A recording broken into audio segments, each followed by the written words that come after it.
Good morning, everyone. It's Joker, and today we are back with another slime video.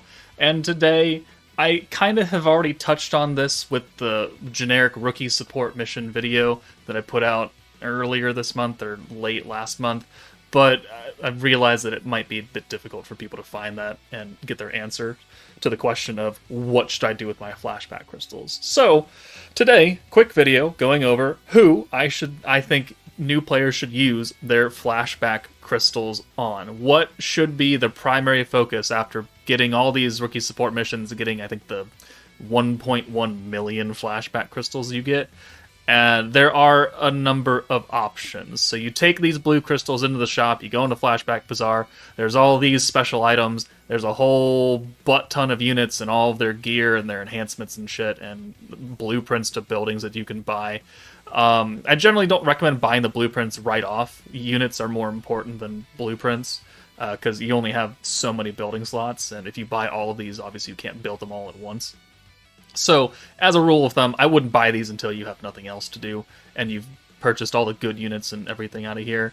I also really would not recommend buying these specific items. This is expensive. This gets you gear for Blanc and Jean from the Visions of Coleus meta, dedicated gear, and you do get like a selector ticket for the battle character, but this is very expensive. It's more flashback crystal than what you're going to get from the missions, and you get gear for characters you probably don't have, and you get a ticket which allows you to pick one character versus picking up multiple characters with your 1 million flashback coins. So I don't recommend picking any of these items up either. You can get more crystals as you do more things along the way while you play the game. These are not high priority targets. The first most important target that I think all players should pick up is the free-to-play Isis. Get her copy, get her dupes. You can buy her gear if you want, but you can just give her a dark book and a dark jacket, and that'll work fine. And buy her skill enhancement materials. She is a very, very important character. She came out literally 2 years ago, and she's still very, very usable to this day. Like, it's crazy the longevity that this free-to-play Isis has received throughout the entirety of this game's lifespan.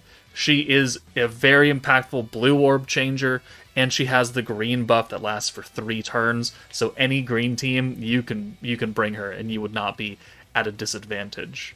Also, since she changes blues to greens, you might need an orange converter, of which you can either pick up the Space Sufia, or you could pick up the Earth Aaron. Both of them are orange to green orb changers.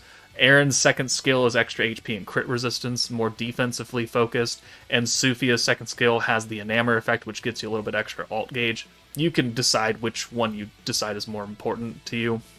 But having at least a dedicated blue converter with Isis and a dedicated orange converter between Aaron and Sufia is important for running a green-focused team.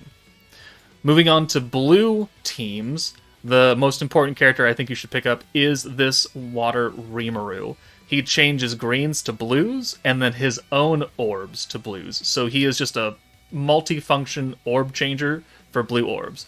Very important for blue teams as you're starting out. Another important character is Geld, who changes oranges to blues. So you've got both sides of the coin covered between them, and Geld's second skill gives away all of your blue orbs to your nuking character, who has the highest attack stat. So that could really force a lot of alt gauge onto your nuker very quickly. So they're both very good blue orb changers. So we have green to blue, orange to blue, and then we have orange to green and blue to green characters. These are the most important free-to-play 4-star units I think you should pick up. I don't know exactly how much it costs to buy all of it. I assume you can get at least 2 or 3 of them with your million-plus crystals. Like, it doesn't seem to be that expensive. So I really, really want to stress people that getting 4 free-to-play units that can help you build out multiple teams is a lot better than getting like that 1 5-star you get from buying this item that costs 1.25 million crystals. Other options that can work as far as battle characters, Hero, you can run. He's one of the rare orange free-to-play units. I do use him sometimes, but not all the time. So he's not nearly as important. I would really prioritize these other four characters. Well, 4.5, 5 characters first. And as we go up towards the top, you'll notice that they are no longer the battle characters, but they're the 4-star free-to-play protectors. So last month, we got the free-to-play Isis. Right now, we have the free-to-play Toa. So once this meta is over, she will get added into the shop.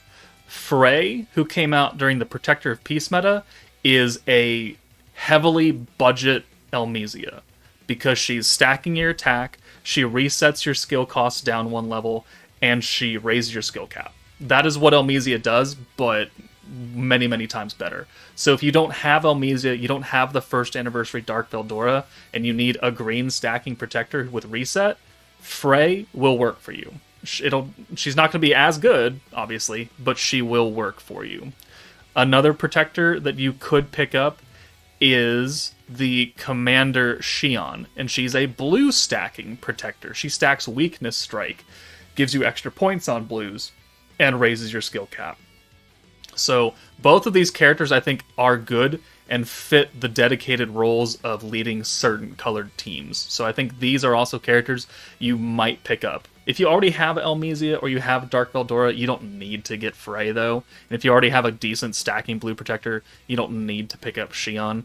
So they're not as important as the other battle characters that you need to fill out slots for. But if you don't have anyone, both of them can be fairly solid options. And then the last one that we're going to talk about is the free-to-play Albus from the Vengeance meta. The Vengeance team can still work. She's not very good, but she at least applies Vengeance counterattacks for you. So she's like the bottom option for you out of everyone of all these protectors. She's the last pick that I would recommend people get. And then everyone else is mostly terrible. So that is the quick overview of characters I think you should buy. Again, get Isis first, get Water Rimuru second, and then you can branch out depending on what you need for Orb Changers, Geld, or Aaron / Sufia. Like all these characters I still use to this day, and they came out many years ago at this point. So they are still fairly solid. But hopefully that answers your question. That's it from me. Take it easy, and I'll see you all later. Actually, before we go, as a side note, people will notice that you can buy the initial dupe and enough copies to get Rimuru to 100 or Geld to 100, but you can't get them to level 120. You get these extra dupes from the Corridor of Awakening Bazaar, and that's where you get the other 25 copies to get them. But Corridor of Awakening is a separate event that comes out once a month that you will have to do and complete missions for, so you can buy up enough dupes to get one of these characters to 120. It's not super important that you get them up to 120, though. It's just raw stats and makes them a little bit more tanky.